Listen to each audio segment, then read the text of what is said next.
Good evening, and welcome to the Cobb County Republican Women's Club first televised forum of 2014. I'm Barbara Hickey, CCRWC President, and this is the first in a series of 5 forums. Tonight's forums will be for the candidates for governor and United States Representative for the 11th Congressional District. Would you please stand and join me in the Pledge of Allegiance to our flag? I pledge allegiance to the flag of the United States of America and to the republic for which it stands, one nation under God, indivisible, with liberty and justice for all. Thank you. The Cobb County Republican Women's Club was organized 50 years ago and is the largest Republican women's organization in Georgia. We are a member of the Georgia Federation of Republican Women and the National Federation of Republican Women. CCRWC provides an excellent opportunity to network with elected officials and feel more connected to the political education on issues and candidates. It also provides a vehicle to get involved in candidate campaigns through volunteering. Through CCRWC, you become an informed voter, having input into the political process and influencing decisions that open the door to good government. We invite you to become a member and join us for lunch. We meet the 4th Friday of the month at the Hilton Marietta Conference Center. Women and men are welcome to join our organization. For more information about us, visit the Cobb County Republican Women's Club website at www.ccrwc.org. I would like also to speak to you this evening on the importance of voting. The right to vote is a privilege, but first you must be registered. April 21st is the last day to register and be eligible to vote in the general primary on May 20th and in the runoff on July 22nd. If you have any questions about your registration, voting absentee or early voting, call the Cobb County Elections and Registration Office at 770-528-2581 or visit the website at www.cobbelections.org. Ladies and gentlemen, it is now my pleasure to introduce our moderator for this evening's forum. Wynn McGurty has lived in Cobb County for most of her life. She ran a dance studio for many years and has been working in real estate since 2000. Wynn has served on the board of CCRWC for the past several years and presently is chair of our very important committee, Caring for America. She has been active in politics since her brother, Stan Wise, became a commissioner in 1982. She is currently serving on the Cobb Parks and Recreation Board and the Mountain View Arts Alliance. Please welcome our moderator, Wynn McGurty.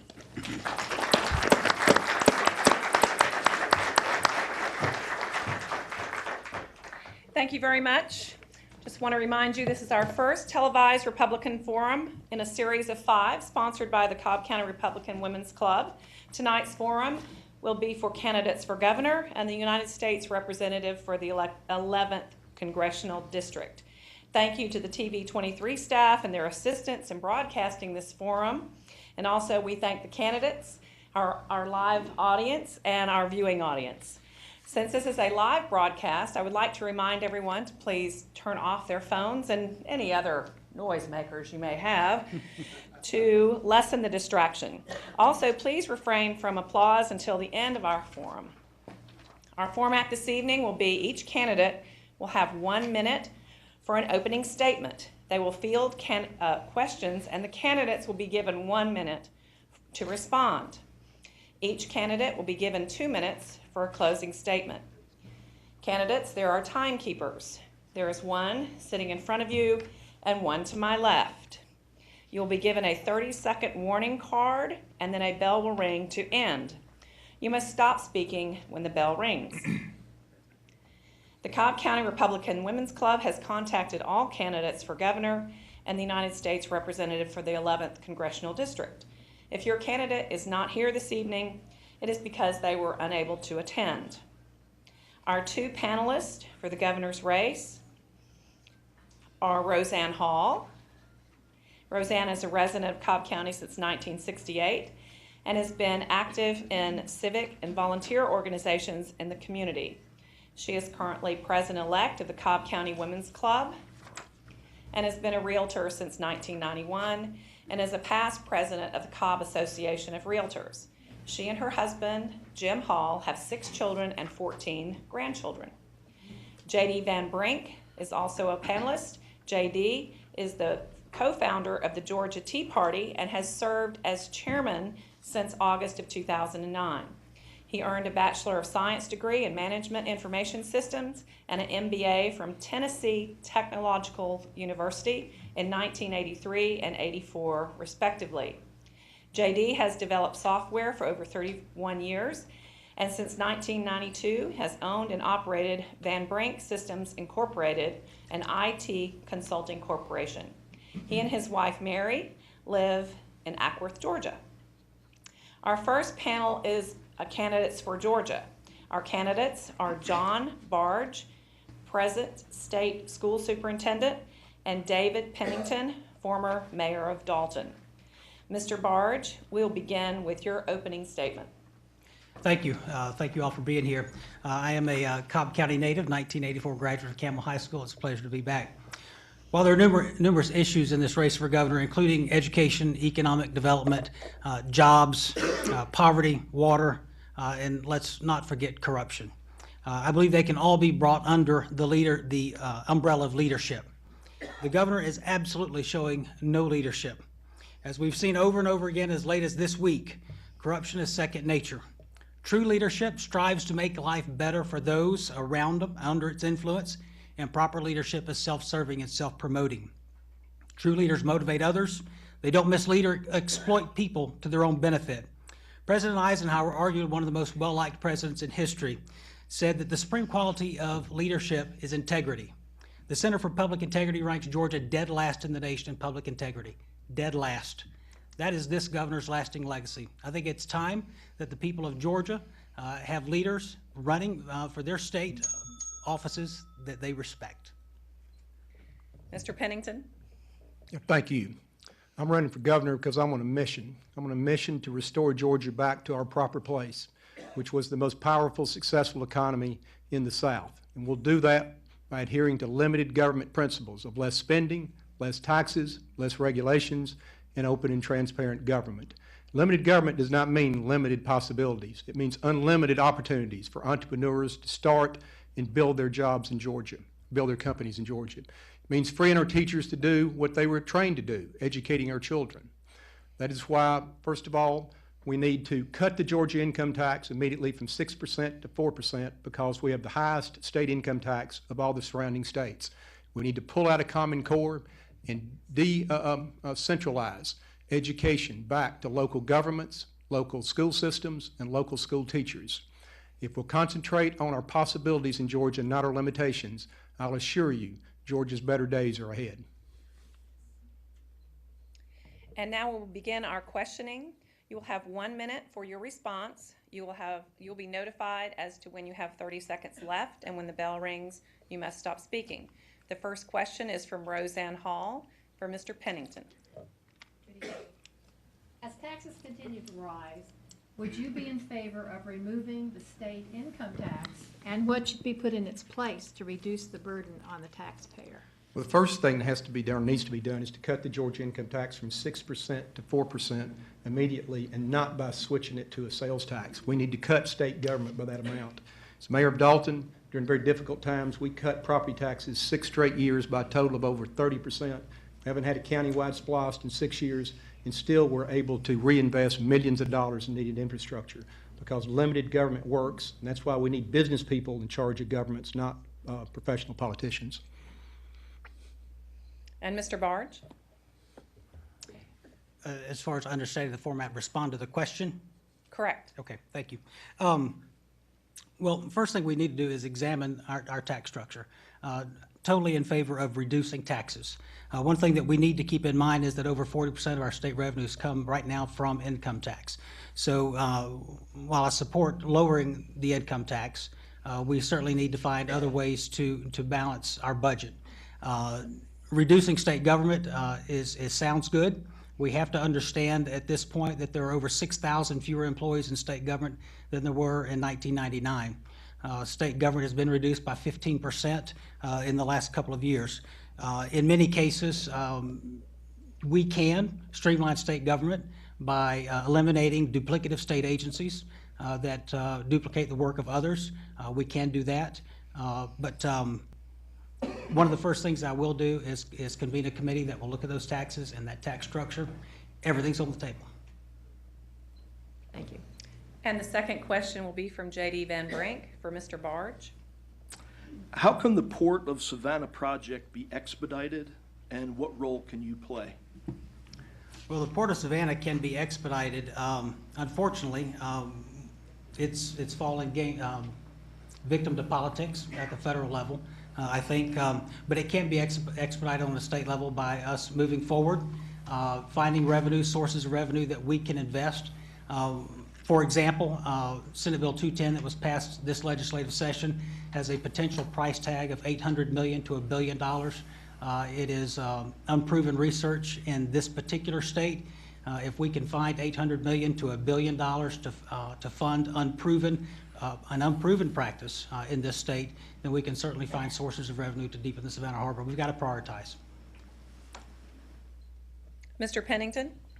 The Port of Savannah obviously is an extremely important issue for Georgia, but also we need to understand that 3 of these men running for senator were Republicans in Congress when the White House was a Republican and both houses of Congress were Republican. The governor himself was a Republican in Congress at that time. And why it wasn't done 10 years ago, I have no idea. Business people, once again, have a sense of urgency. They obviously did not, and they waited too long. But it also can't be our only avenue as far as getting the Georgia economy going again. That seems like the only thing that we're talking about when there's many other things that can stimulate the Georgia economy and get us growing again. And the third question will be from Roseanne Hall for Mr. Pennington. Given that public education is the single largest expenditure in the Georgia budget, do you think that the spending level and/or priorities are adequate? And what would you change? As I said in my opening statements, it's time to decentralize the power and control of local education back to local communities, local school boards, and local school teachers. As we began to centralize this process in the 1970s, first in the state houses and then in Washington, D.C., we began to explode the cost of education, and I also did not have the results that we were promised during that time. I believe local communities will spend the dollars much better than what state government mandates have done, and if you look at a lot of the increase in costs, they're coming from these mandates down on local systems that are not going into the classroom themselves. To answer the question, I do not think the funding level is adequate. When you look at our funding formula for education in Georgia, it was developed in 1985. It has never been adjusted for inflation, so we're still funding at the same levels as we did in 1985. Over the last several years, since 2001, the state has withheld $7.6 billion from public educational systems across the state of Georgia. As I travel the state and I visit schools, I'm in schools where literally they have the lights turned off because they can't afford their power bills. The school districts are using textbooks that are over 20 years old that are duct taped together. Because the revenues that the state is sending down to the local district have been cut to the bone. Class sizes are larger. 2/3 of our school districts in the state are not in school. They're required 180 days by law because they can't afford to keep their doors open. Teachers have been furloughed. Over 8,000 teachers have been laid off in the last 10 years. The fourth question is from J.D. Van Brink for Mr. Barge. What can Georgia do about unfunded mandates from the federal government? Resist them. In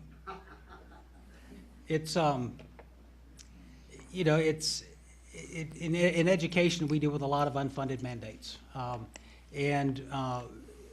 of the things that I've done as state school superintendent is travel to Washington and talk with those involved. Many times they have a way that they think things should be done and try to force our hand on the way that those should be done. And we need to do everything we can to resist them. Things like the Affordable Care Act, we need to continue to resist that. But we also need to understand that we have the poor and needy in this state that we need to provide for. And I think that we can recognize that there are better ways to do it than sometimes the federal government is mandating us to do and are not funding us to do it. Mr. Pennington? I think the first thing the state needs to do is set an example about them sending unfunded mandates down to local governments. Because, you know, that's where the biggest issue I've seen as mayor of Dalton is the unfunded mandates coming from state government to local governments. But once again, you know, the states need to stand up. We were created 250 years ago with sovereign rights. We sold a lot of those rights out to the federal government for, you know, a few $1 million many times over the last few years. But, you know, the prime thing we need to do right now is set a better example by not sending unfunded mandates down to our local governments. And the fifth question is from Roseanne Hall for Mr. Pennington. Due to the large number of crimes being committed by repeat offenders, what would you do to reduce the number of persons incarcerated without jeopardizing public safety? Well, obviously it comes back to Georgia is now become one of the poorest states in America. And we also are in a state where a lot of these kids now come from single-family households. And we've got to get the Georgia economy going better again to get better jobs for our citizens in Georgia. But also we need to understand a lot of these men and women are not victims. You know, they committed crimes to begin with. And, you know, we experienced where we started closing our mental institutions because we couldn't afford them. And what they did was just send them right back to local government and city streets and ended up in our jails. So we got to be very careful as far as how we decide to empty out our prisons. In many cases, those people deserve to be in prison to begin with. They weren't victims. And then, you know, there were victims. They caused a lot of the victims in our local communities. So, you know, I think it's important for people to understand that a lot of these issues, that's why we have prisons. Mr. Barge? Thank you. You know, the research is pretty clear about the number of people in our prison system who do not have high school diplomas. Education is one of the biggest things that we can do to help decrease prison population, is make sure that all of our students are graduating from high school with a meaningful and relevant diploma.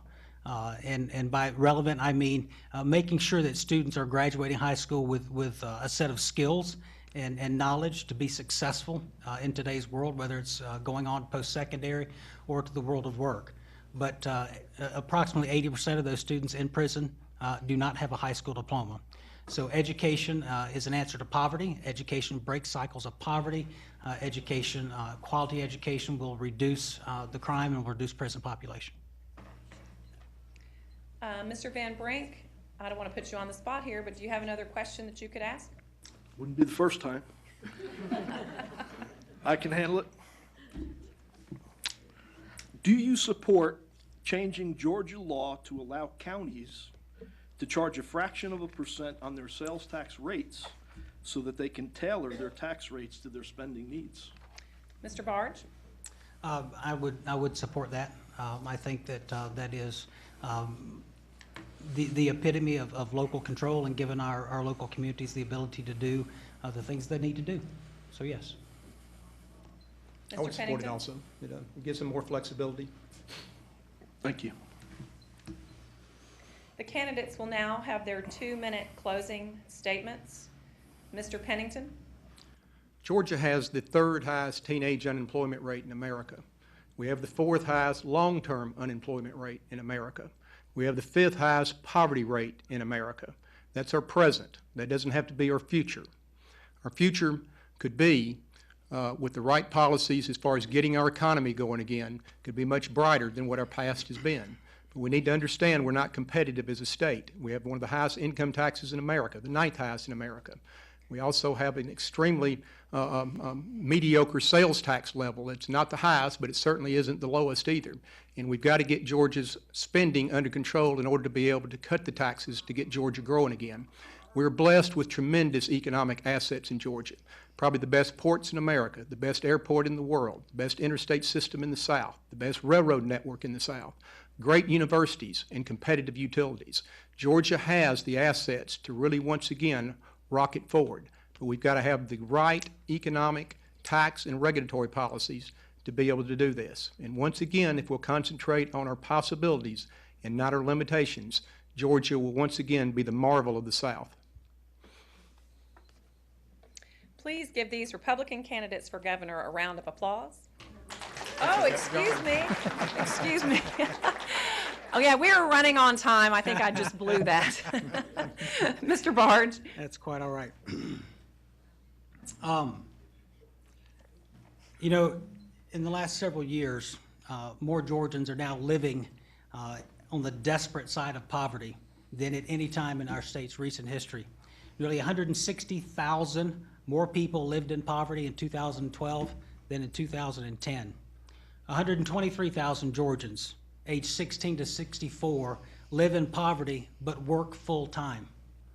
The percentage of our residents who are working full-time poor has increased 20% since 2010. We rank 6th worst in the nation in child poverty. Georgia's national ranking in per capita income has fallen every year the last 4 years. We now rank 40th in the nation in per capita income. For me, this election is about leadership. I'm the 5th son of hardworking parents here in Cobb County. My dad was a severe alcoholic, died when I was 18 years old. I started working at 9 to help pay my own way. I've worked for everything that I have. I chose a life of service as an educator because I wanted to relate to other young people that with an education, with strong ethics, with service to others, things can be different. You can make the world a better place. I think it's time that Georgia had a true leader, one who hears and listens to the voice of Georgians. As your governor, I will work hard and every day to make you proud, to make Georgia a better place for all of us. I'd appreciate your vote on May 20th. Thank you. Now, can we give these candidates a round of applause?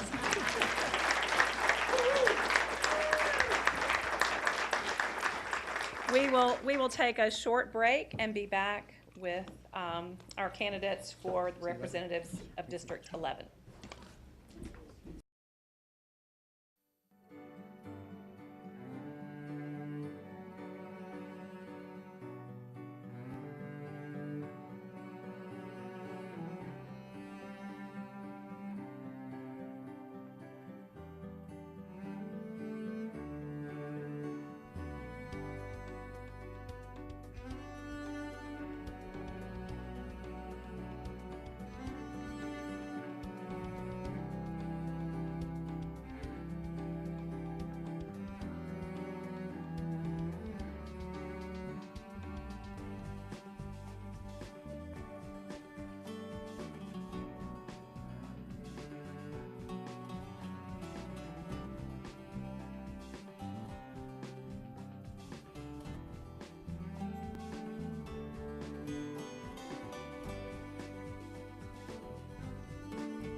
Welcome back to the Cobb County Republican Women's Club Candidates Forum. Our next candidates are for U.S. Representative for the 11th District, filling the seat of Congressman Phil Gingrey, who is running for U.S. Senate. We have an additional panelist joining us to ask questions. I would like to introduce Chip Lake.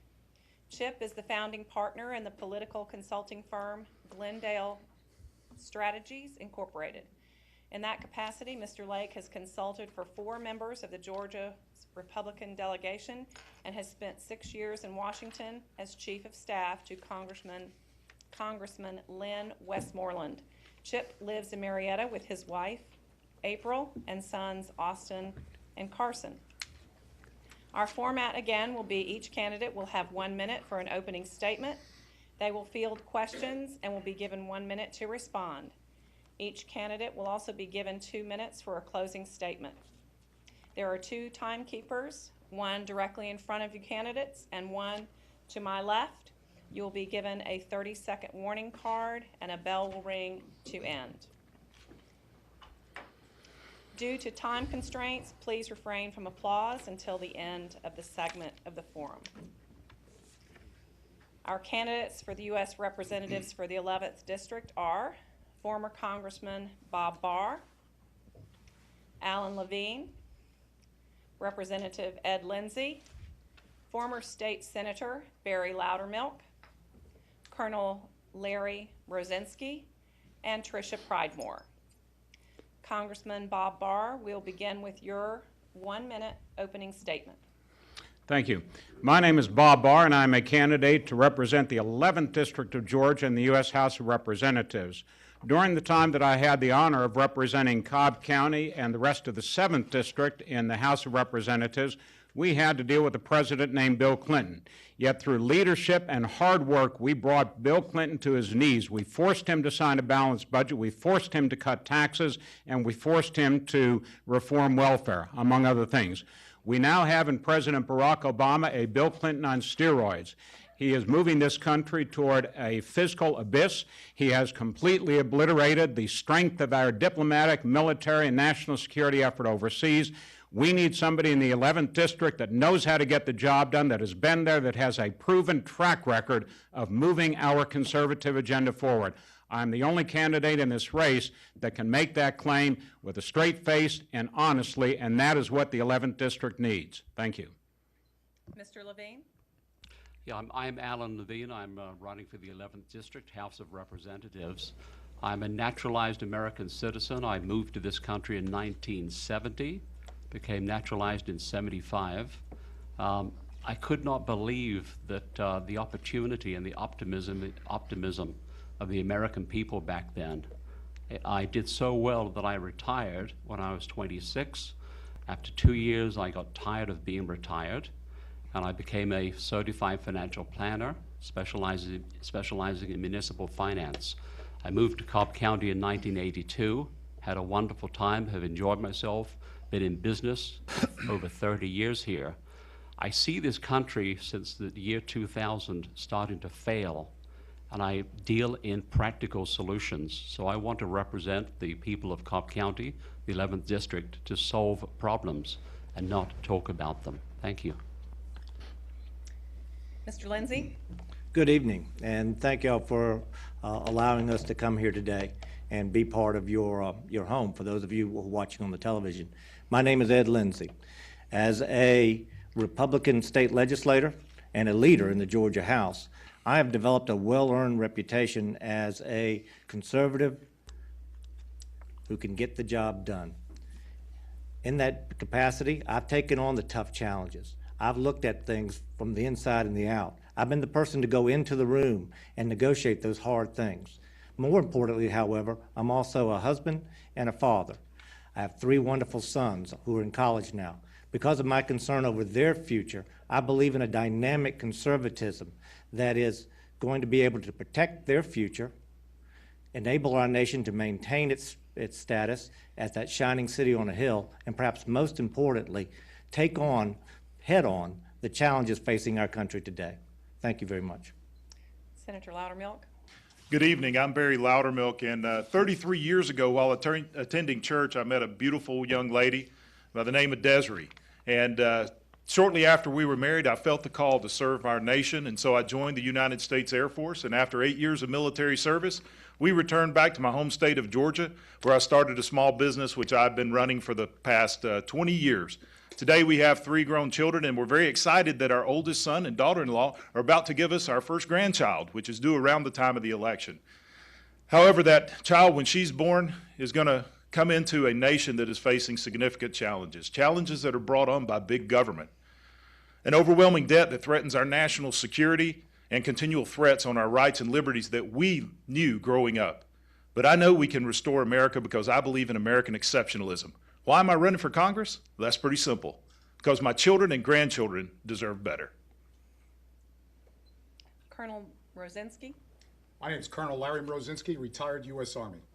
I've served you for nearly 3 decades on active duty. I served in the U.S. State Department under Condoleezza Rice. I know how foreign policy is made, and I've helped implement it. Ladies and gentlemen, my family I'm very proud of. My wife of 28 years and my 4 children, 2 who graduate here in Cobb County from Life University and 1 in Kennesaw University, and my daughter who gave us her first grandchild on Reagan's birthday, February 6th. And she works in the corporate, and very proud of her. Ladies and gentlemen, every 2 to 4 to 6 years you've been disappointed. Now is your time to change career politicians and to get the government back to you. I pledge to you that with all the talents and all the experience that I have, I will do that for you. Ms. Pridemore. My name is Trisha Pridemore, and nearly 2 decades ago, my husband Mike and I sat on the driveway of our Cobb County home, dreamed up a product, started a business, and achieved the American dream. I'm running for Congress because I believe that there is no other country in the world where that is possible. I'm running for Congress to fight against big government, high taxes, and a bureaucratic system that is in some ways out of control. But most importantly, I'm running for Congress to fight for individual liberty, to fight for free markets, and to fight for you. Thank you. We will now begin the questioning. You will have 1 minute for your response. You will be notified of a 30-second time limit, and then the bell will ring. The first question is from J.D. Van Brink, President of the Georgia Tea Party. If you could design the perfect national tax system, what would it look like? Mr. Levene? I'm in favor. There are 2 current tax systems that have been proposed for years, the fair tax and the flat tax. The flat tax being basically a simple tax and a fair tax being a national sales tax. I actually believe that we can resolve our problems which by dramatically increasing our GDP by eliminating the federal corporate taxes. The federal government has a vested interest in keeping the income tax system the way it is so they can control the public through a myriad of methods. But if we eliminate the federal corporate taxes, we will introduce trillions of foreign dollars, trillions, not billions, into this system. And these foreign corporations will build new factories and facilities providing full employment for American workers. Representative Lindsey? JD, you know there's no such thing as a perfect tax system. All of us know that. All we can do is work as hard as we can to come up with something that's fair and, quite frankly, can fund the federal government in a limited way without giving it too much money to overreach into our private lives. That's why I favor the fair tax as a long-term solution. It is, however, only a long-term solution because there are a lot of things that need to be done before we can even implement that. We first have to be able to basically take away the President's 16th Amendment and repeal it before we could even go to the fair tax. So we need to do things incrementally. We first need to flatten the taxes and lower them overall so that we can spur the economy, particularly in the area of corporate taxes. We then need to slowly start working our way toward a fair tax by lowering the overall size and scope of the federal government so that we can get into a position where we can finally pass a constitutional amendment and get the fair tax in place. Senator Loudermilk? Well, that's an excellent question, especially if you ask if we could design the perfect tax system. First, it would be a system that does not give the federal government direct access to the American citizens. It also does not tax prosperity, and it gives the citizens full control of how much tax dollars that they spend. What we've defined there is basically a national consumption tax, to where the states actually collect the tax dollars based on the sales tax, and then they pass it on to the federal government. But any tax system that we move to, because the one we have now does not work, we have to get rid of the IRS. We need to repeal the 16th Amendment. And the tax system that has been designed to do that would be the simple tax, which actually moves us to a flat tax until we actually repeal the 16th Amendment and go to a national consumption tax. That would be my choice. Colonel Mrozinski. JD, excellent question.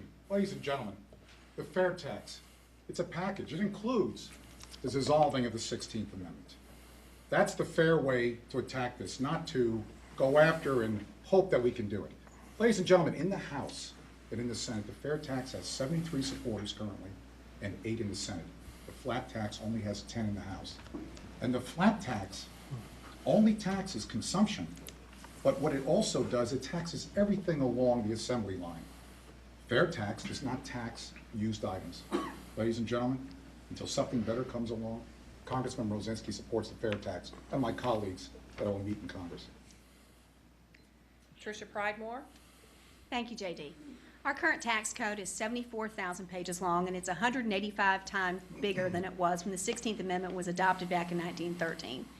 When you consider the amount of work that goes into a family just to prepare their family's taxes every year, it's just a system that we simply cannot continue. Of the 3 major proposals that are out, the fair tax, the flat tax, and the simple tax, any of them would be better than what we have today. But I tend to lean towards a simple tax. It doesn't include a prebate, and I believe that fundamentally we can roll back our tax code. Congressman Bob Barr. We made a very small but important start toward a fairer tax system when we passed the Balanced Budget and Tax Reduction Act of 1997. Unfortunately, even though that brought us to a balanced budget for about 3 or 3.5 years, the cost of government and government spending shot through the roof again.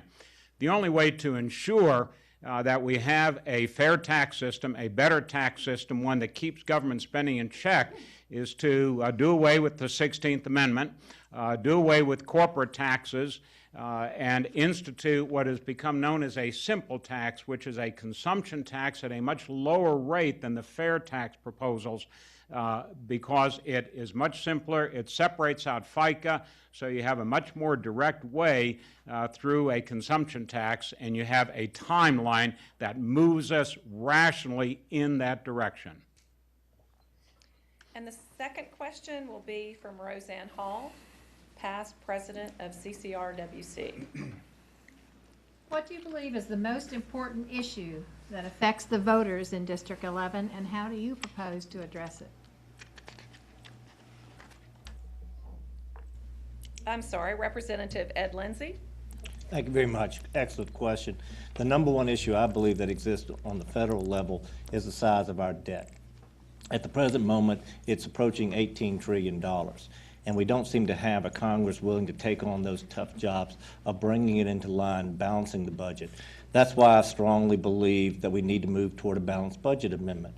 And I've already started that this year in the Georgia House. I was a co-sponsor of a bill that calls for a convention of the states to have the states themselves move forward with a proposed federal constitutional amendment. We've waited on Congress long enough. In 1982 was the first time Congress even voted on a proposed balanced budget amendment. At that time, it was only $1 trillion, the size of the debt. Today, it's over almost $18 trillion. So I believe that we need to be focused on trying to balance the budget. We need to fight for a balanced budget amendment. That way, we can start bringing the federal government under control and keeping it out of our lives. Senator Loudermilk. The national debt is by far the most dangerous thing that this nation is facing nationwide. By the end of this fiscal year, it's going to be $18 trillion. To give you an idea of how big $18 trillion is, if you go back to the beginning of our current calendar, which would be the birth of Christ, and you put away $16,000 every 60 seconds, you still wouldn't have enough money to pay off the debt today.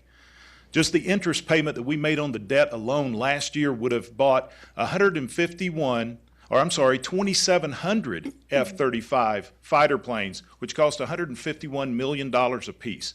We have to reduce the debt. The only way to do that is to force Congress to do it. Congress is not going to balance a budget. They've proven over the years of all the constitutional amendments they've ever passed, all of them have restricted state powers, not their own. Congress must introduce a balanced budget amendment, which will be the first act that I work on to force Congress to live within its means.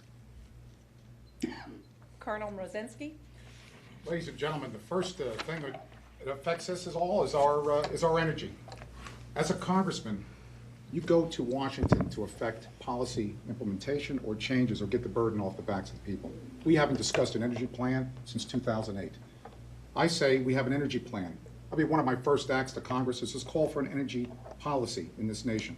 Balancing the budget? Absolutely. I called for that on my inaugural address, as it were, in August 17th. And I said that this has to take place first. And also, ladies and gentlemen, the Affordable Care Act, less regulation also equals less and more jobs. Less jobs if we keep it, more jobs if we get rid of it. Trisha Pridemore. Thank you for the question, Roseanne. As I've been campaigning for nearly the last year, the number one thing that people want to talk to me about is job creation. People want to work, and job creators want to be able to create more jobs, especially those that own small businesses. Job creation is debt reduction. When you look at the $17 trillion debt that our nation faces, what better way to reduce that besides cutting some spending programs, but fundamentally putting people back to work. I also strongly believe that when you consider that the benefits to the individual of job creation, what people want more than anything else is to be able to have a paycheck, to be able to bring home for their family and produce for them. It's the fundamental basis of our American dream. Congressman Barr. The most important issue as I travel across the 11th District is to reduce the size, the scope, the cost, and the power of the federal government. People in the 11th District want their lives, their businesses, their local government back in charge of their lives. They want to get the federal government out of their pocketbook. They want to get the federal government out of their businesses. They want to be able to build roads where the citizens of that district wish those roads to go. They want to be able to hire people that they need to run their businesses and not have the federal government tell them what to do. They want to be able to keep more of their money so they can spend it on their families and those things that are important to them. They want reduced taxes in all of its manifestations. What a U.S. congressman from the 11th District needs to do today and every year until we get this monstrosity back under control is to reduce the size, the scope, the cost, and the power of the federal government. Mr. Levene. We have two problems. First is the short-term problem we have to deal with is jobs. Long-term, it's the national debt and growing the economy. Just last week on NBC News, Brian Williams said that 1 in 9 American workers will get a full-time job. 8 of 9 unemployed American workers will never have a full-time job again. He said that 36% of working American families have less than $1,000 in savings. This is terrible. So what we have to do is grow the economy.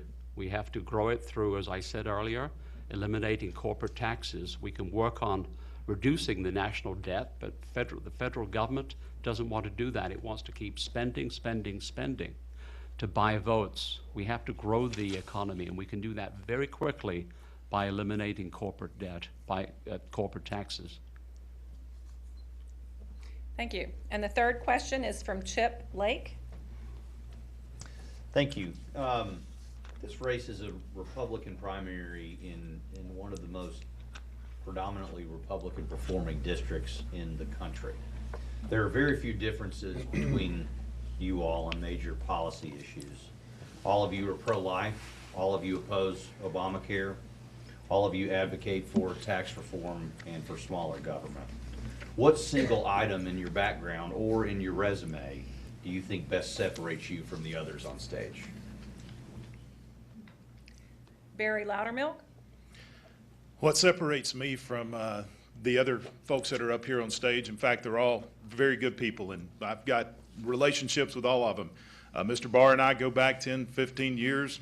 Representative Lindsey and I served together in the State House, and Ms. Pridemore, when I ran for the Senate, came up and went door to door for our campaign. So we all go back and we share a lot of the same ideology. But consistency, I think, is what separates me from the rest of the crowd. And showing the courage to stand up for those basic principles which founded our nation, which are those of faith, family, and freedom. And because of that is why I've been endorsed by most every respected conservative organization in America, because of that consistency. The consistency of standing up for what is right, the vision of our founding fathers, and the courage to stand for what is right even when it's not easy to stand. Larry Mrozinski. I'm not a career politician. I'm the only one up here that has stated that I will not accept congressional retirement. I am for term limits. And my career has been serving the United States of America, and I want to serve you again. I believe that character has fingerprints. It tells you where you've been. I don't have any corporate sponsorship or any special interest that I owe anything to. But if you take a look at those in the race, you can find the tentacles that go out and control you, the public, in very inanimate ways. Ladies and gentlemen, I intend to serve as a statesman. That's what separates me from the field up here, and my integrity, my honor. Tested, trusted leadership. Is it not time that we had that? Trisha Pridemore. Thank you for the question, Chip. I believe that we're fortunate to live in one of the most amazing places, not only in the country, but also in the world. I've traveled all over the world and all over this great nation of ours, and we're just very, very fortunate to live here. I believe that I'm different than the folks up here because I believe that not all good ideas come from under a dome. I believe that the ideas on how to lead and move our country forward come from boardrooms and cubicles and kitchen tables. I believe that the folks of the 11th District have a real vision of how they want to see this district being led in a positive way, looking at ways to be able to not only secure the American dream for their children and grandchildren, but also making sure that they're able to grow their businesses along the way. Bob Barr. The enemy is not here this evening. The enemy is not here anytime. The enemy is in Washington. It's the Nancy Pelosi, Barack Obama, Harry Reid, known as the Undertaker, the man who never smiles, and it's faceless bureaucrats all across this country who wield the heavy hand of government power to stifle creativity and entrepreneurship and personal freedom. The key to winning this race is to send somebody to Washington who knows how to do battle with those forces of evil, who has done so, and who has beaten them. I alone have that experience in the arena in Washington to fight and beat the forces of liberalism in Washington, in the United States Congress. If elected to serve in the 11th District, I will go back up with 8 years of seniority on key committees, the Judiciary Committee and the Financial Services Committee. That is what we need in Washington, and that is what separates Bob Barr from the other candidates. Alan Levene. I think that I'm a very different candidate. First of all, I have 200 position papers on my website. I've written 200 articles about exactly what I would like to do to solve problems. I'm in the IT business, and my customers say, come in, look at the problem, find out what it is, and then solve it, and then get out. They don't want me to come in and feel their pain, commiserate about what's wrong. So I look at this as a problem-solving business, and I plan to fix it. I'm also an English American, and as such, there hasn't been, as far as we can tell, an English American member of the House of Representatives since the Founding Fathers. As such, I'm known to the British government and the European Parliament, and they want to do business. They will not get involved in this election, but the eyes of the world are on this race. I get hits from everywhere, all over the world, seeing what I'm doing. So please visit the website and you can read my positions. Thank you. Thank you for the question, Chip. What separates me from my opponents is that I'm a Georgia conservative who can get the job done. The best way to tell where someone is headed is to see where they've been, particularly in the last decade. I've been someone who's built the Republican Party here in Georgia. I've been part of the House leadership that has advanced strong conservative agenda here in Georgia. If you look at the tough legislation that we've had to pass here in Georgia, you see my fingerprints on it. You look at it when it comes to property taxes, school choice, illegal immigration, dealing with redistricting, dealing with Obamacare, dealing with fighting for a balanced budget amendment, keeping Georgia's budget balanced in tough economic times. I've been the person in the room. I'm not a rock thrower. I don't step in front of a camera at every possibility. Instead, what I do is I go in, I build a consensus, and I move the Republican conservative agenda forward. That's what we need to have in Washington right now. On the left, we've got folks who want to send us into a dangerous direction. On the right, we've got far too many people who simply talk about problems instead of doing something about it. And the fourth question will be from J.D. Van Brink. What changes do you think are necessary for Social Security and Medicare? And do you support transitioning to personal accounts for retirement and health care? Larry Mrozinski. Well, very interesting question. Social Security and Medicare. It's not an entitlement, but that's what our politicians tell us. It's a trust fund. And I think it should remain solvent. You take $630 million out of the Social Security, Medicare, out of Medicare, and put it into a website for Obamacare.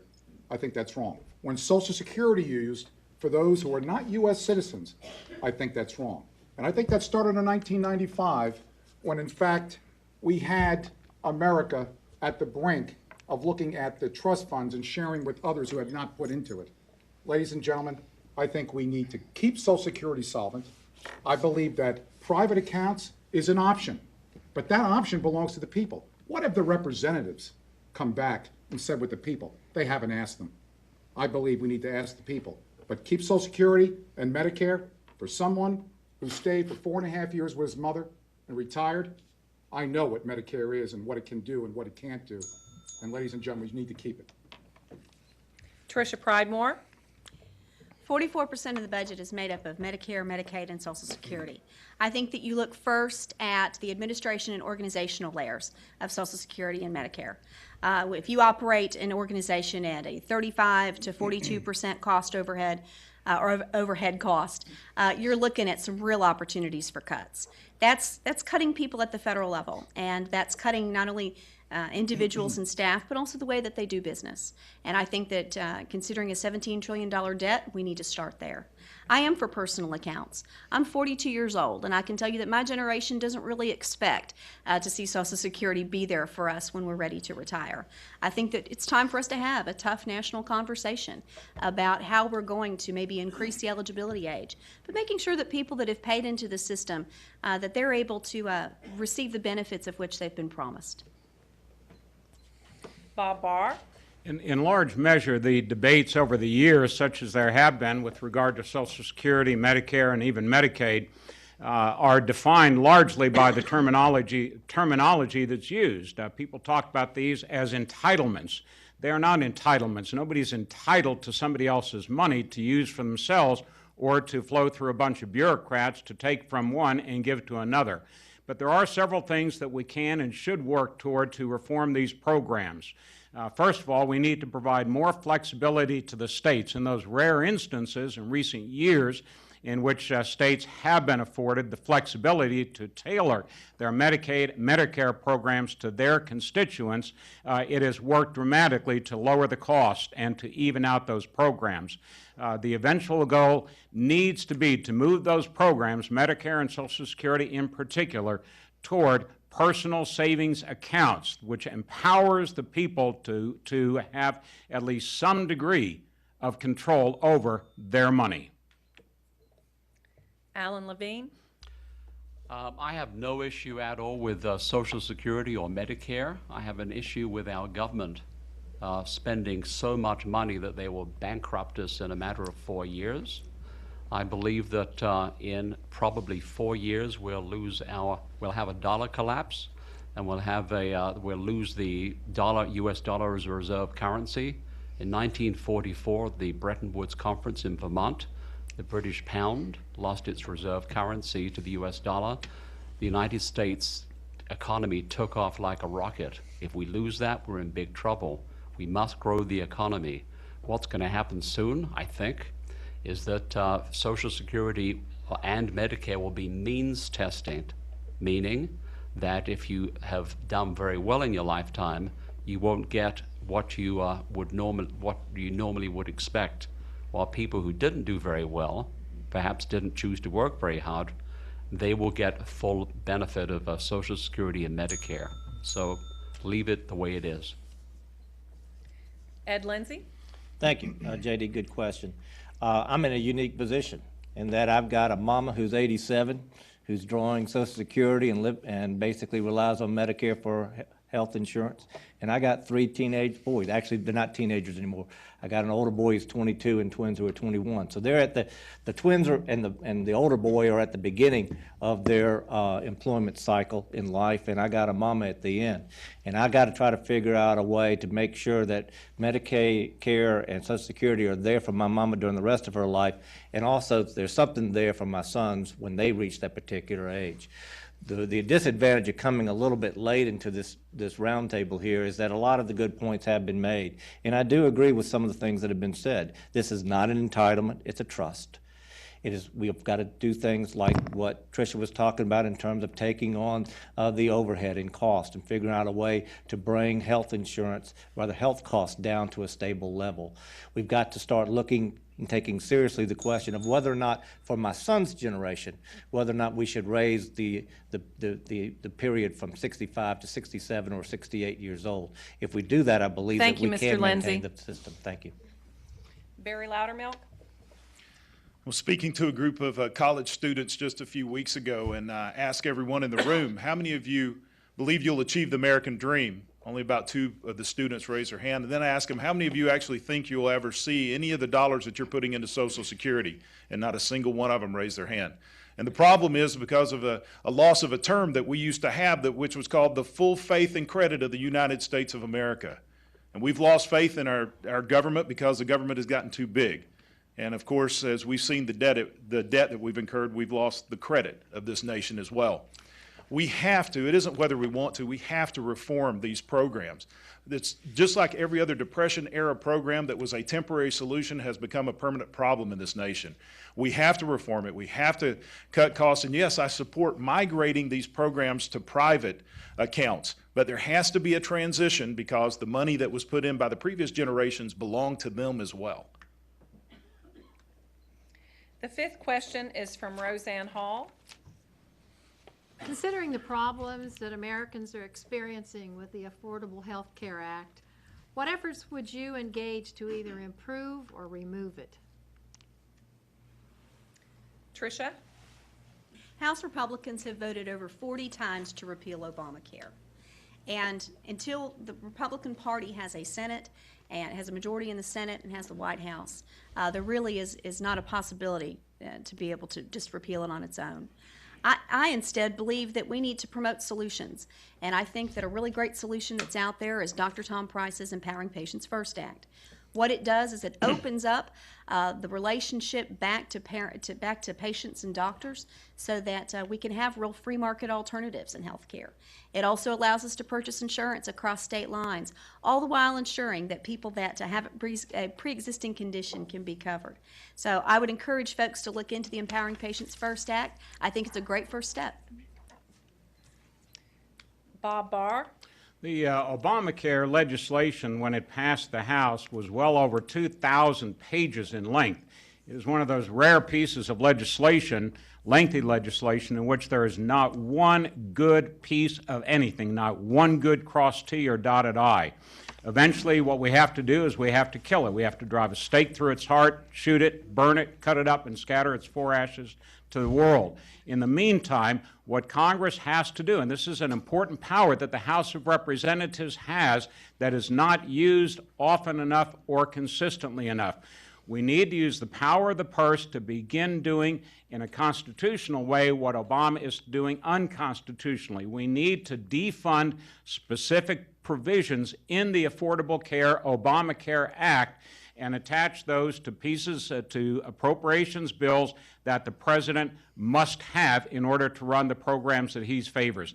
That will do one of 2 things. He will either be forced to sign it with those limitations in it or bring him to the negotiating table where we can start to effect those changes.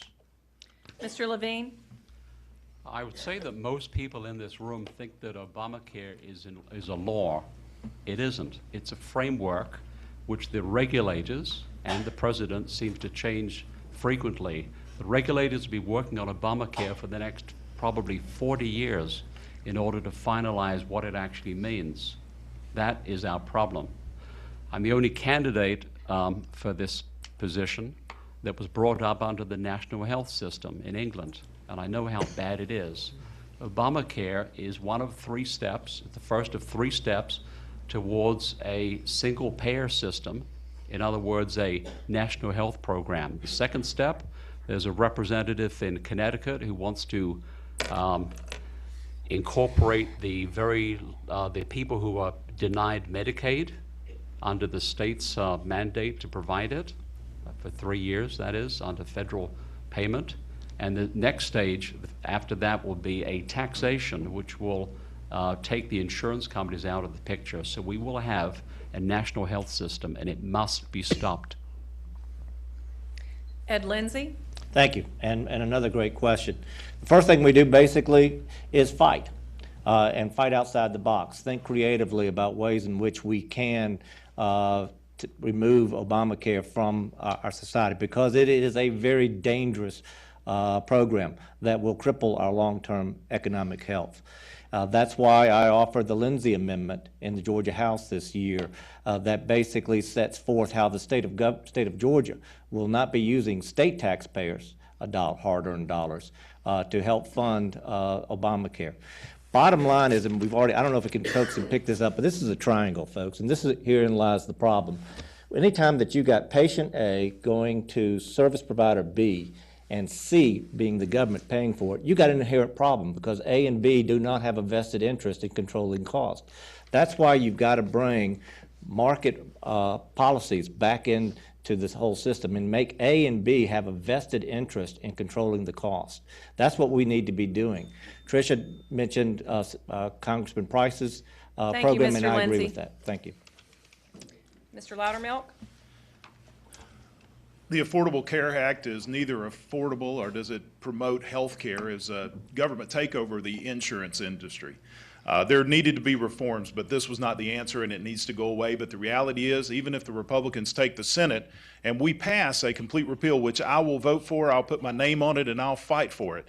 The likelihood is the current resident of 1600 Pennsylvania Avenue, he has a phone and a pen, as he said, and he will veto it.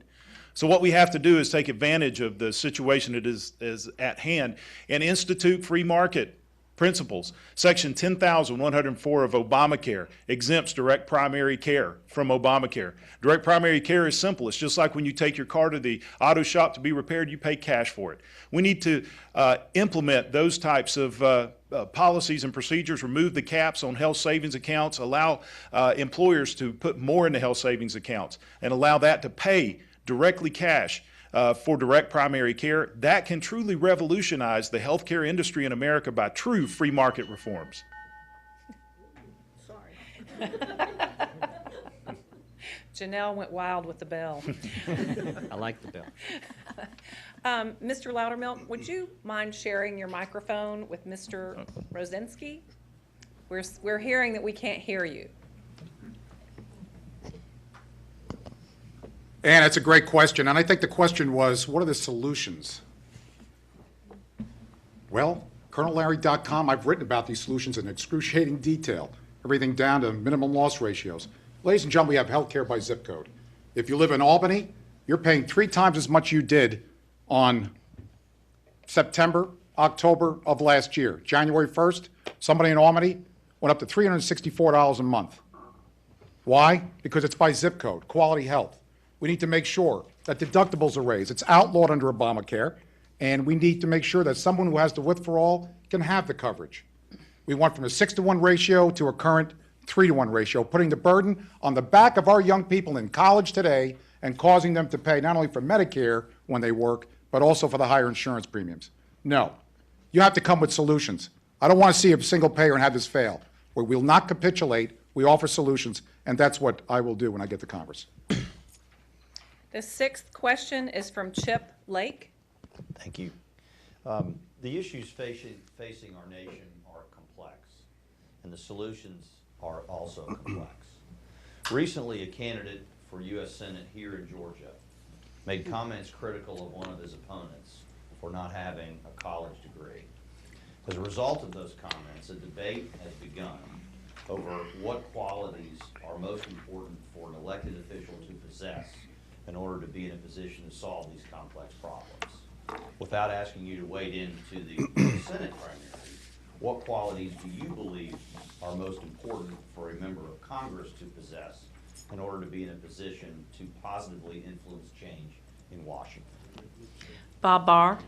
Not only a candidate, but the member of Congress that represents, beginning in January of 2015, the 11th District of Georgia, must have the qualities of being someone with his heart and soul, not only in the district from which he or she represents, but also somebody who understands our form of government, who has taken an oath of office to that government and to that Constitution, who understands how to get things done, not only what needs to be done in Washington, but how to get things done.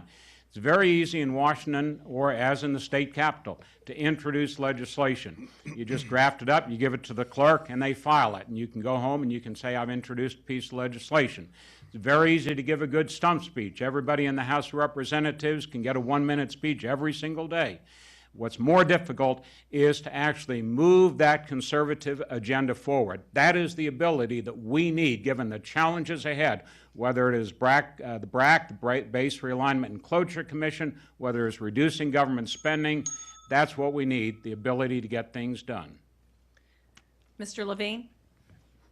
Well, you have to start off by telling the truth to the American public. The American public knows the truth, but they are so used to being lied to out of Washington that they just accept it. That's the way it is. So telling the truth is number one.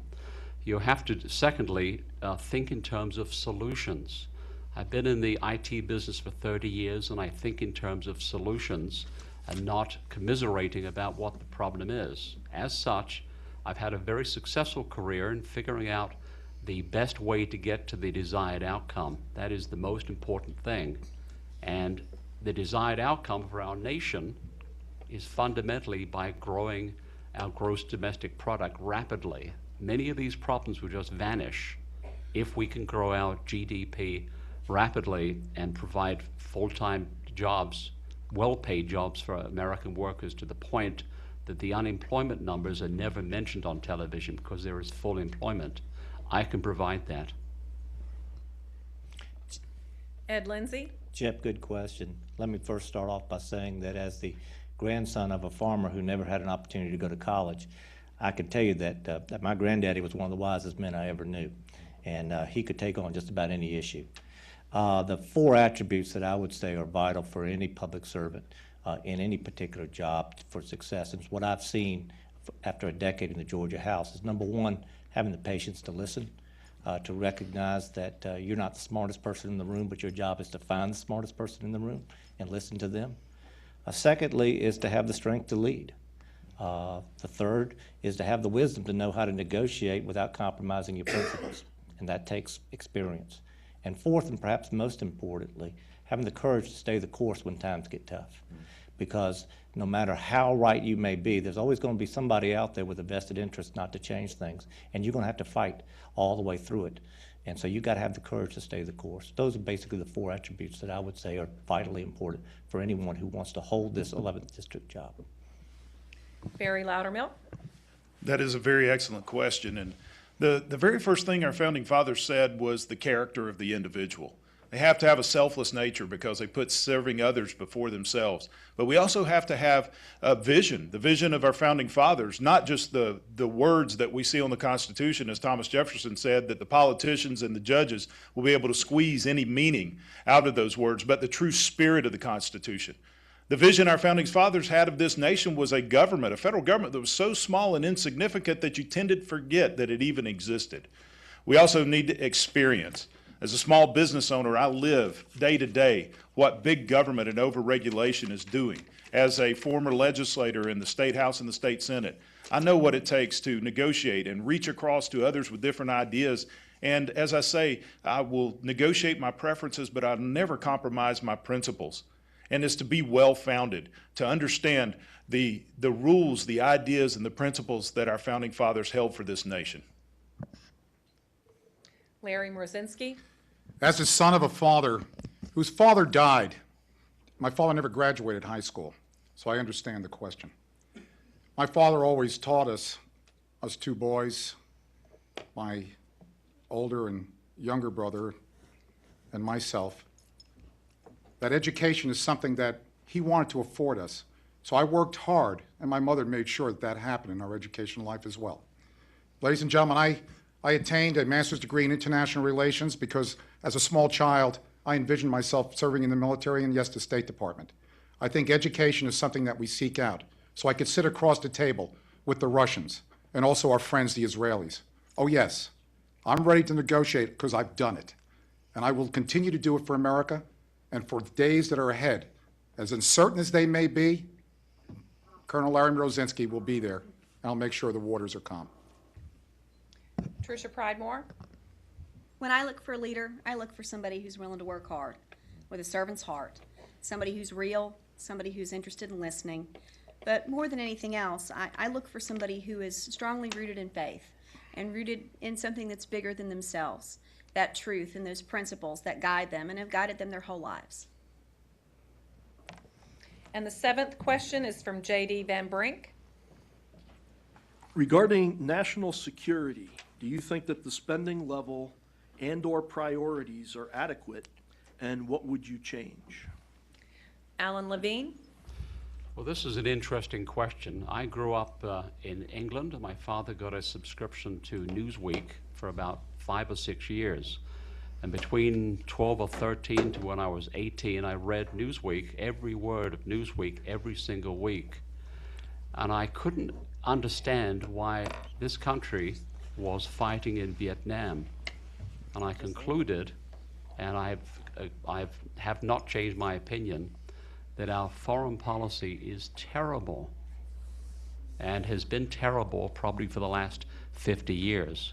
We need to think what we're doing. We need to stop interfering with other countries and destabilizing them and hoping we have a positive outcome.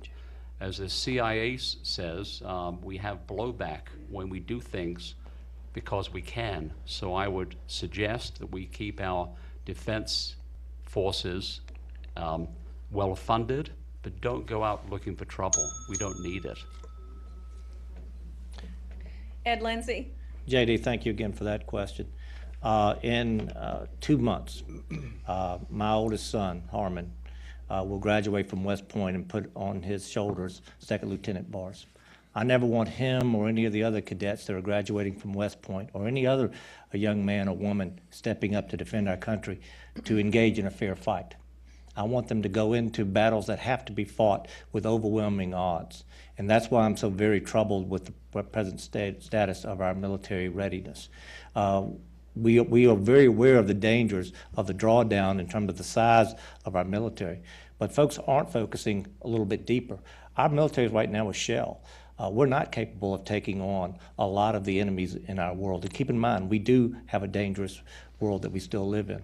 Danger in part, quite frankly, because we have a situation in which our friends don't trust us and our enemies don't fear us. We need to reestablish that, make sure that our military is second to none, and make sure that Harmon Lindsey and any other person going into battle does not go in with a fair fight, but overwhelming odds. Barry Loudermilk. As I stated earlier, I'm a veteran. I come from a long line of veterans. My dad served as a medic in World War II. My brother served in Vietnam. I served in the Air Force, and my youngest son is currently airborne Pathfinder. The problem we have is when you look at the structure of our budget, there's two budgets, a mandatory budget and a discretionary budget. National defense is in the discretionary budget. There is a lot that needs to change. We need to reform the procurement system. It's ridiculous when it takes 15 years from the approval of a new fighter jet for it to actually to come off the assembly line. We also need to stop social engineering in our military. One of our advisors on our military committee showed me a memo from a division the other day where they ordered soldiers out of the field training to come in and give them sensitivity training. We must stop using the military as a social engineering lab and put them back on the line defending our freedom. Larry Mrozinski. Ladies and gentlemen, there's 2.2 million active and reserve in the military. This President of the United States, through Secretary Hagel, will bring us down below World War II levels. Every administration since World War I, World War II, and Korea has brought on a war. Article 1, Section 8 says that Congress has the power to declare war. I can guarantee you, as your congressman, your sons and daughters will not only be cared for, those who are veterans, but also going into harm's way. And when we liberate that country, we'll make sure that they come home so they don't overstay their welcome.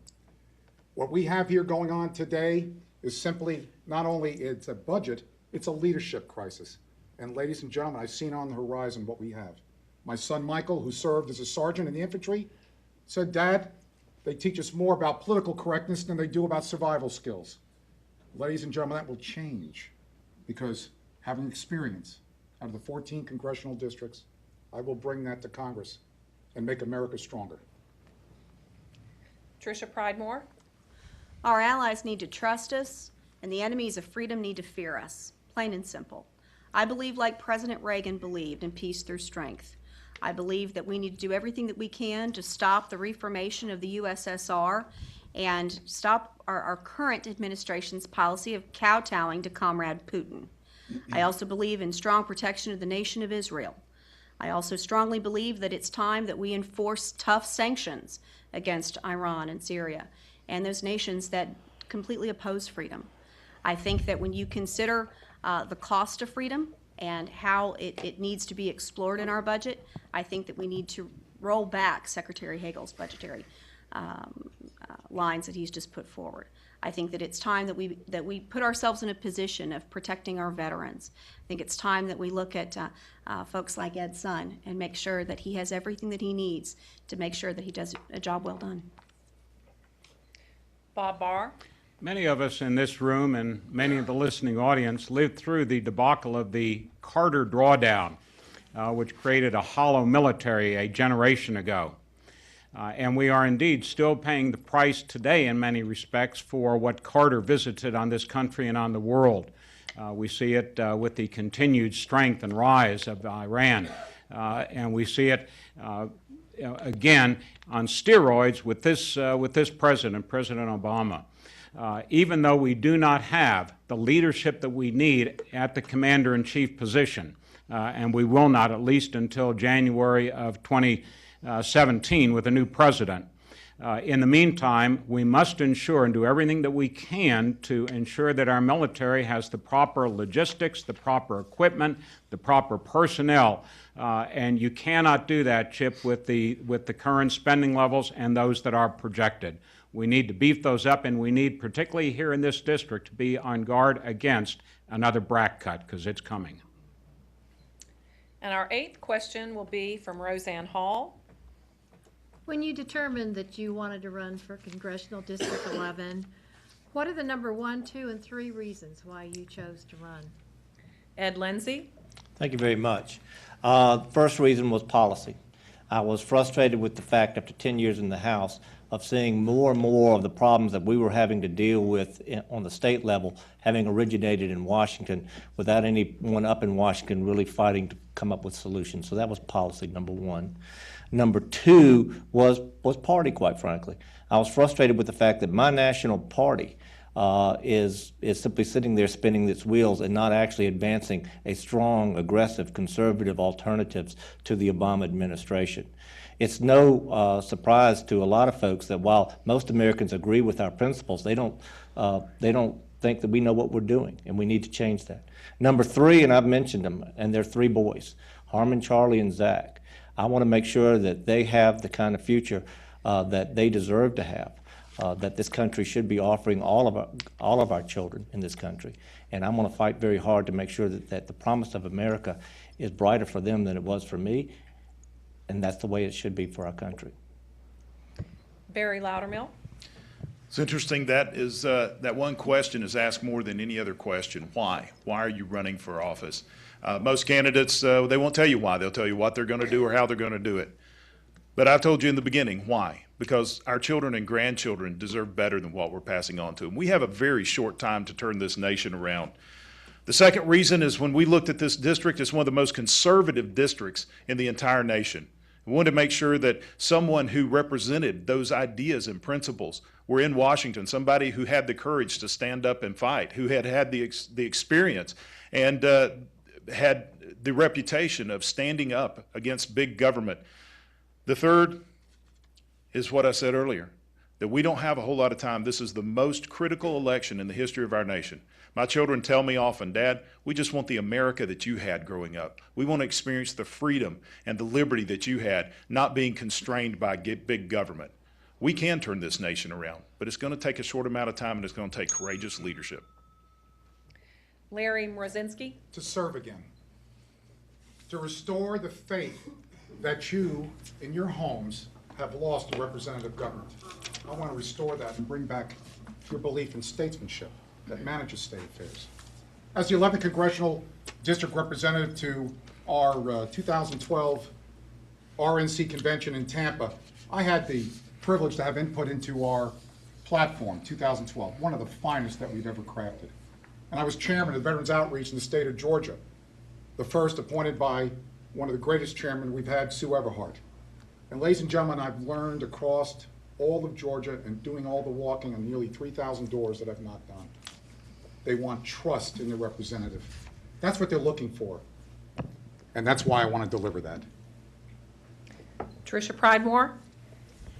When I talked with my husband about running for Congress, it was because I wanted to serve people. After we sold our company, I got very involved in a variety of Cobb County philanthropies, but spent most of my time with Must Ministries and working with people that are on the verge of losing their homes. They're on the verge, in many cases, of losing their families. You really see that people want to do the right thing. They want to work. They want opportunity.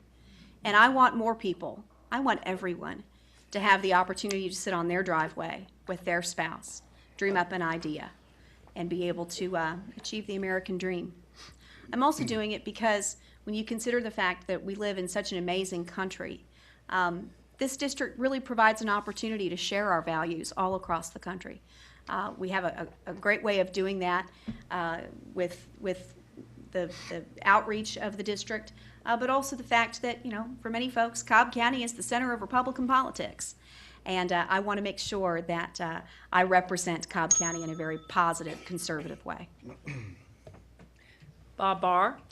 I've decided to run to return to the Congress of the United States because I love this country too much not to do so. I also am seeking the office of the representative from the 11th District because I know that you can't win if you don't fight, and you can't fight if you're not in the arena. That is the only place to be if you care for this country and believe that you can do something about it. Third reason is that I do know to an absolute certainty that we can do better.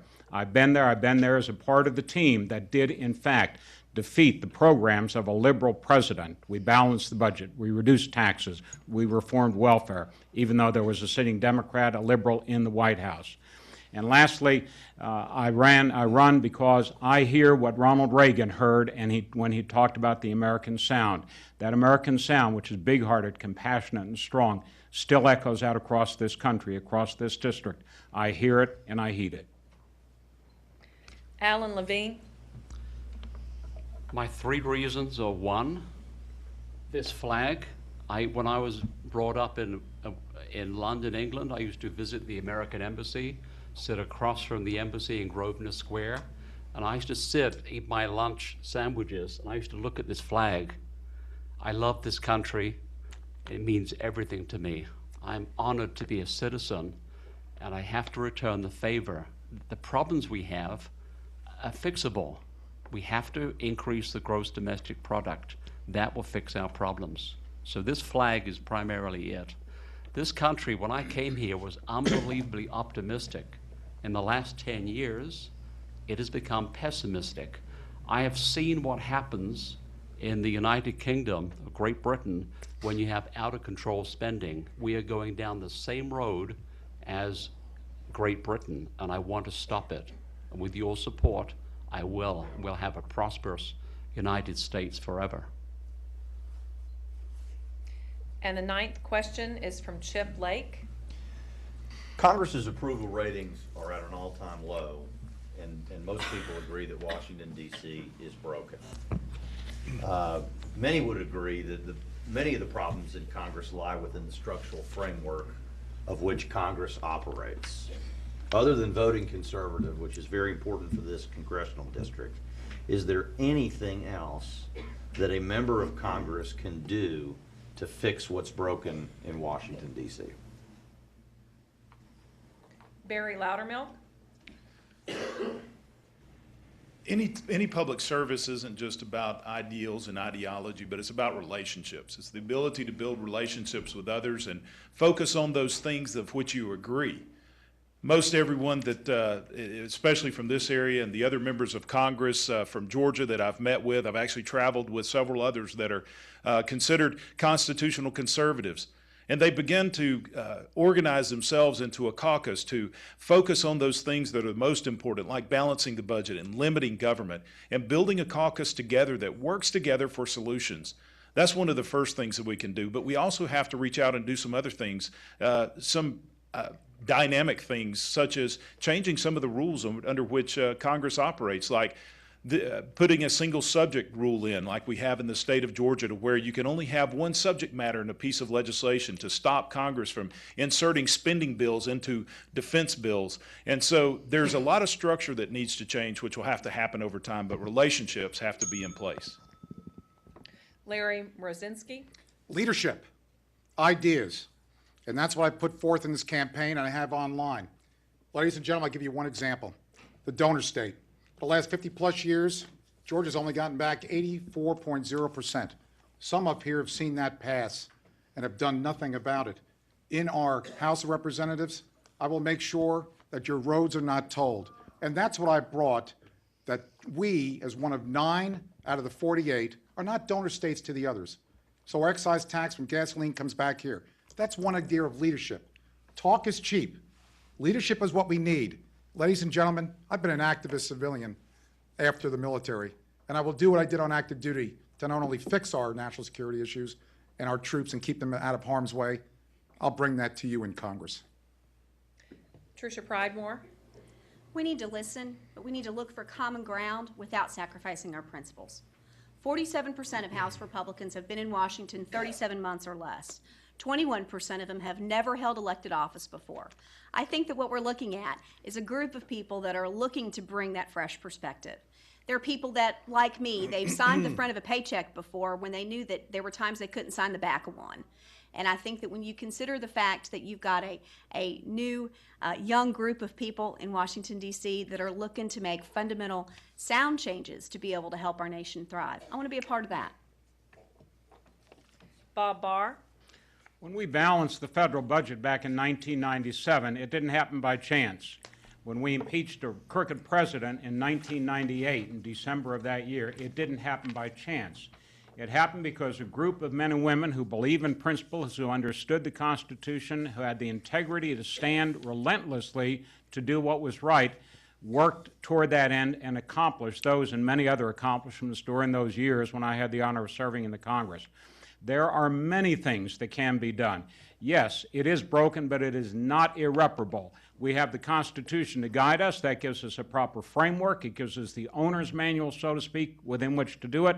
It takes perseverance, which I have and have used before. It takes prioritization.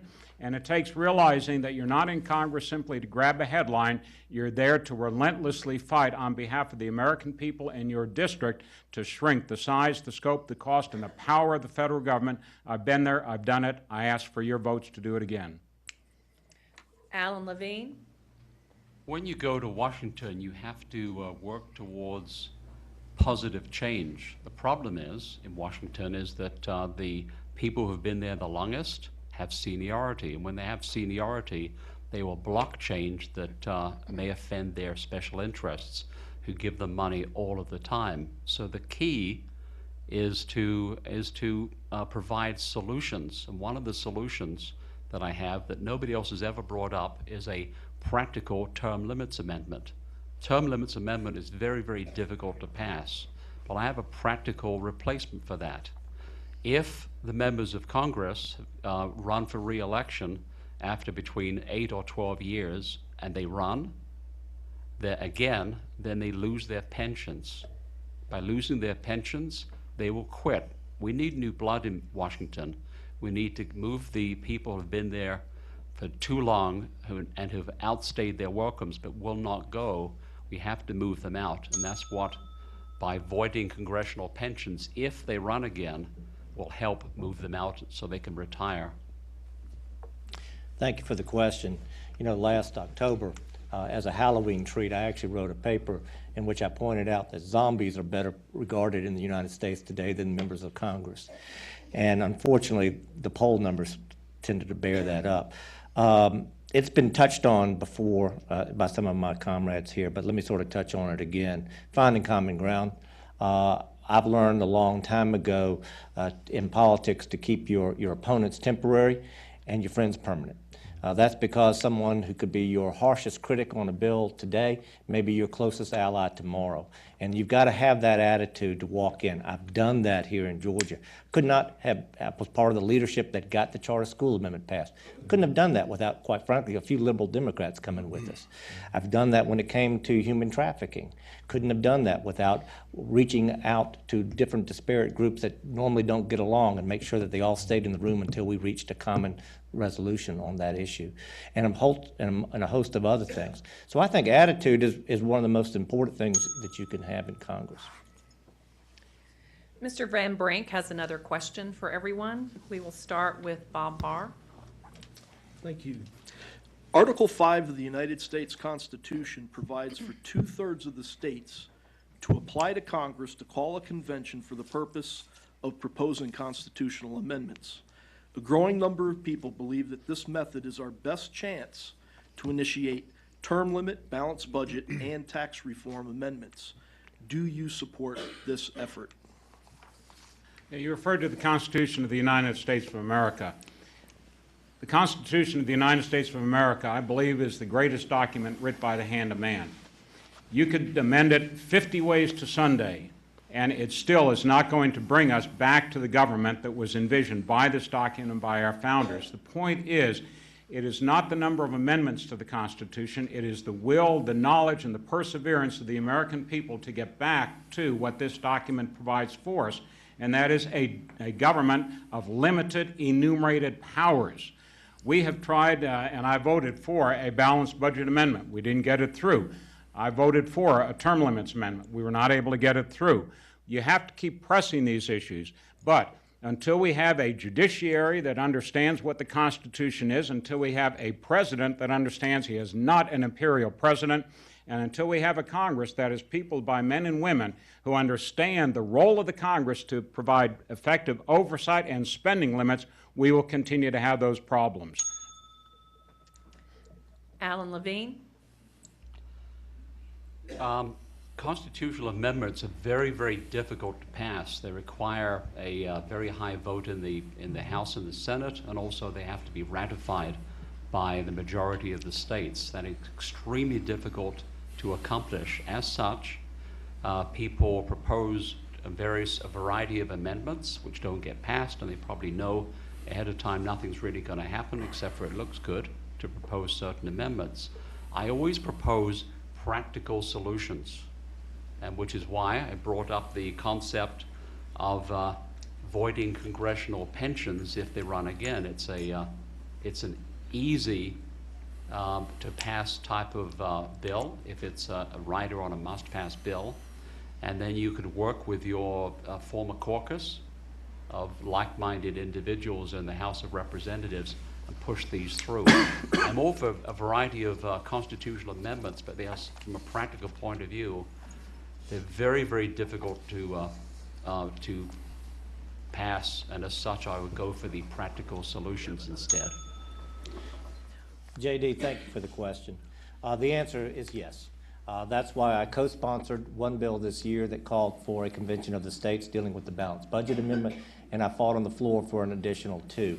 One argument that we heard against calling for a convention of the states was that it's a radical concept. It has never been done before. And they're right. The fact of the matter is that article was put into the Constitution as a means for the states to be able to step in when the federal government refuses to do so. In 1982, when it comes to a balanced budget amendment, Congress voted for the first time for a balanced budget amendment. It failed.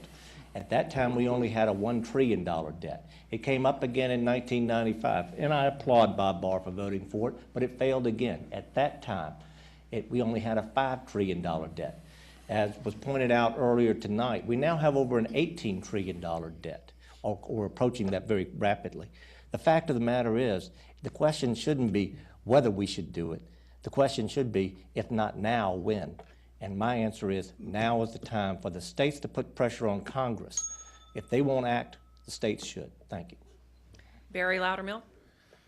The original Constitutional Convention in 1787, the founders gathered together and they realized they needed to provide a way to amend the Constitution. And as they were discussing how they were going to do that, they realized that Congress would be unlikely and probably would never pass any amendment that restricted their own power or their ability to spend money.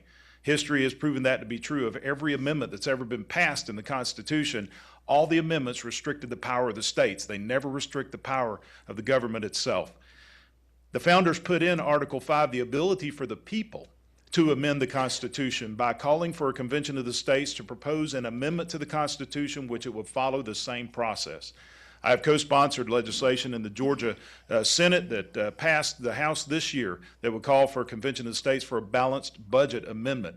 This is the time that the founding fathers saw that we would need this, because I believe that if the convention of the states gets close enough, as history has proven, it will force Congress to act and pass a balanced budget amendment. Larry Mrozinski. We, the people of the United States, to form a more perfect union. So the answer is yes. We, the people, you go with the will. It takes 34 to call a convention of states, 38 to pass an amendment. And just be reminded, the Bill of Rights, the 10th Amendment, that the federal government shall not exceed its authority. And what we have here today, we can clearly see, is exceeding its authority. Oh yes, if the will of the people call a convention of states, then so be it. That's what we need to do to rein in. And it will have those articulated and have those bumpers that will not exceed what the Convention of States went in to do. And therefore, we protect our present Constitution of the United States of America. Trisha Pridemore. I only see danger in opening up the Constitution while Barack Obama is president.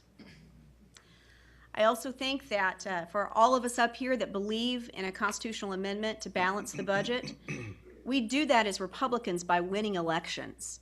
First, we win the argument. Then we win the vote. Then we win the elections.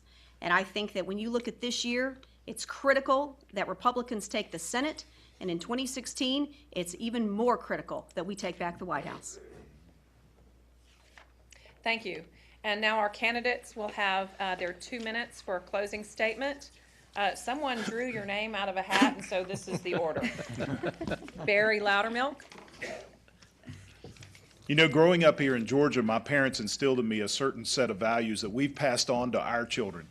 Those values are put God first in everything you do, serve others before you serve yourself, and that standing up for what is right is not always easy, but it is always right. My dad, World War II veteran, served as a medic in D-Day in the Battle of the Bulge, and although he saw the worst of humanity, he never lost sight of the cause for which he was fighting, because he had his eyes upon his cause, not his circumstance. He believed in America. And he also passed along to me some advice. He said, son, never complain. Complaining never accomplishes anything. If there's something you don't like, you can do something to change your situation, or just accept it as inevitable and go on with life. In 2004, I took my father's advice, and I used my experience as a husband and a father, as a veteran, as an employee and an employer, and I took that experience to the State House, where I served in both the House and the Senate. During that time, I became known as one of the foremost conservative leaders in Georgia because of my continual stance on those basic principles that founded this nation of faith, family, and freedom. Today, I'm running for Congress, and because of my consistency and my commitment to the Constitution, I have been endorsed by most every major conservative organization in this nation. Concerned Women of America, Family Research Council, Restore Our Republic, Madison Project have all endorsed our campaign. As a veteran, knowing the need for a strong national defense, I've been endorsed by the National Defense PAC. Freedom Works named me one of the top 5 candidates in the nation, and most recently, Senate Conservatives Fund named me the #2 conservative candidate running for the House of Representatives in the entire nation. Ladies and gentlemen, we can take this nation back. We can restore America, but it's going to take us working together. We must give it back to give our children a future that is free, safe, and full of opportunity. But I can't do it alone. It's going to take us working together. Go to our website, standwithbarry.com, and I would love to have your vote on May the 20th. Alan Levene. I love this country.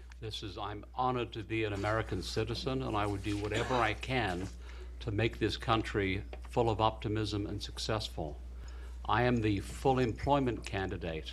I'm the one who has practical solutions to our problems. I don't talk about, I don't use conjecture and talk general ideas, which is why I've written nearly 200 articles on my website, alanleveneforcongress.com, outlining specific problems that we have and how to resolve them. I'm a self-employed businessman, have been employed for 30 years or so, and I am paid to fix problems, and I can fix these problems in Washington. So I would urge you, please visit the website, alanleveneforcongress.com, read the newspaper articles that have been written about me from everywhere in the country and on the planet, and you'll see that I'm a different kind of candidate. I'm here to fix our nation's problems, and I will. So please visit the website, Alan Levene for Congress, and I will bring back full employment for American workers. I will bring back so many jobs that there'll be newspapers full of help wanted ads because employers cannot find people, and we'll have a sense of optimism. As it was said on the news last week, as I mentioned earlier, 8 in 9 of 9 unemployed American workers will never find full employment again. It's a disgrace.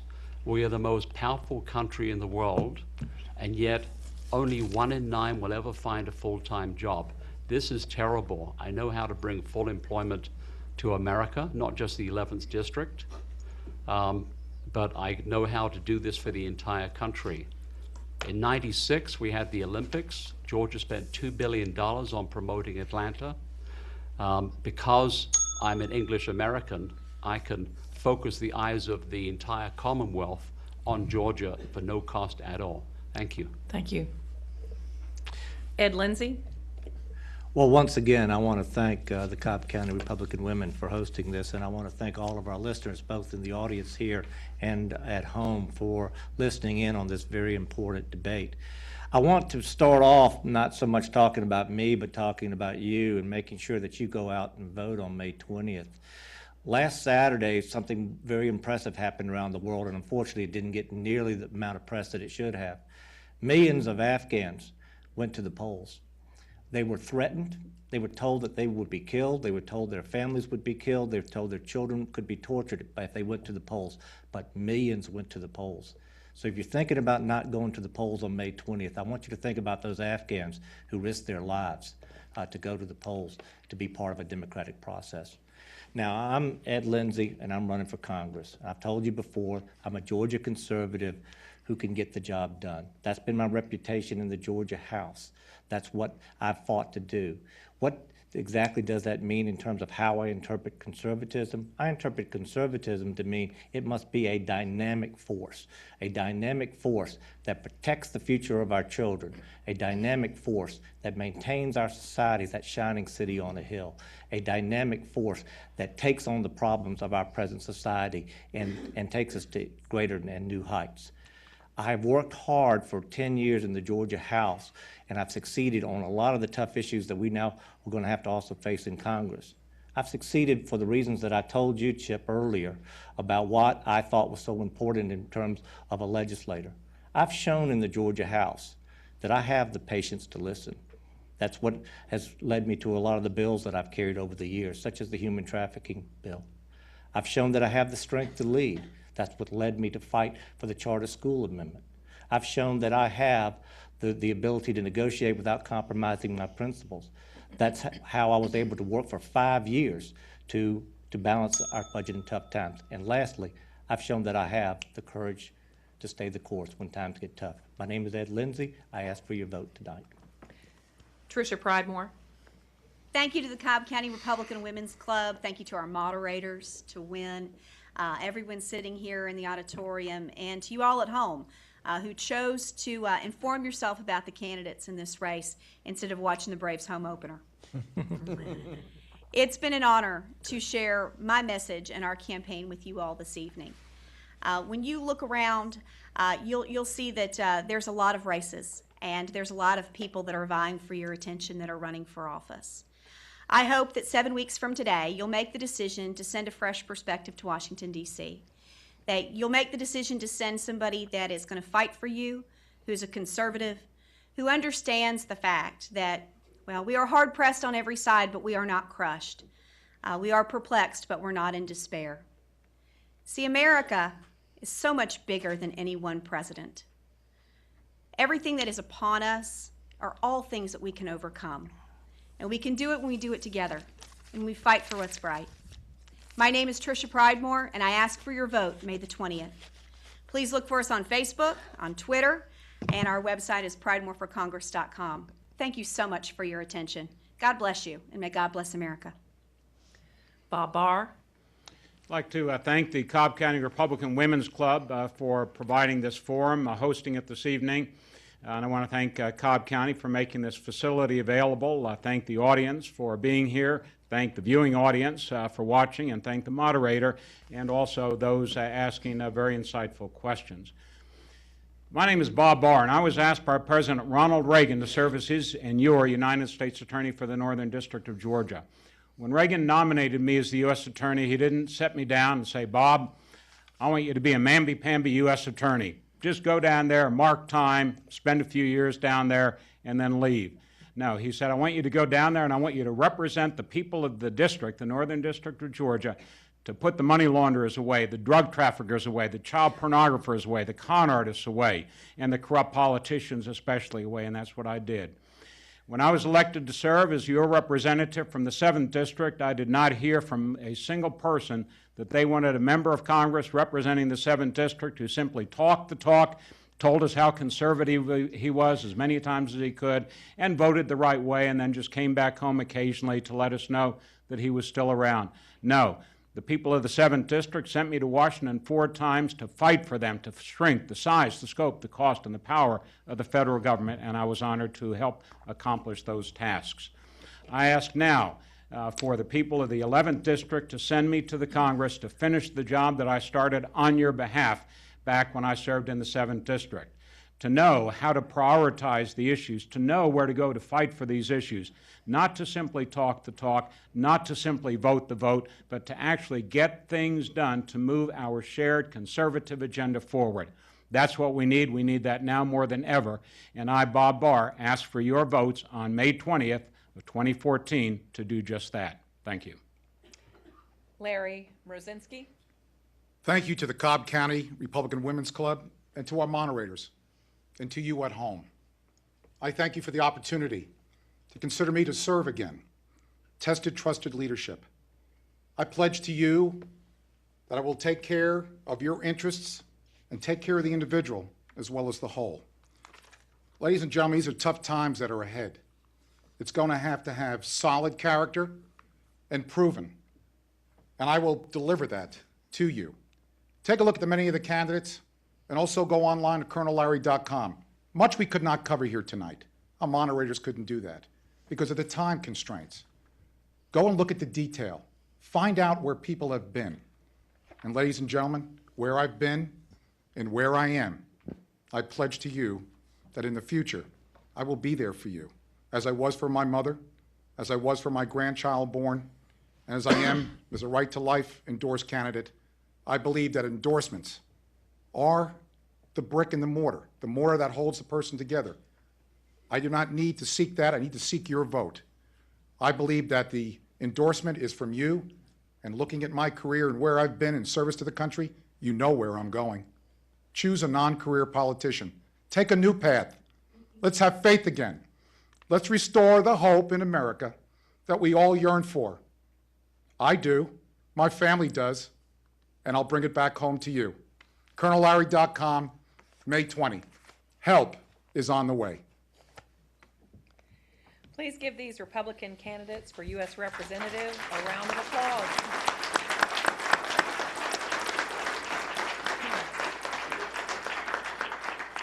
As a representative of the Cobb County Republican Women's Club, I would like to thank all the candidates for coming out this evening. And at this time, we will have Barbara Hickey come and make closing remarks.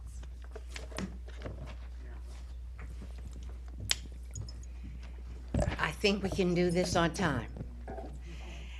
Thank you, candidates, for your participation and for being very generous with not going over time like they usually do with these things.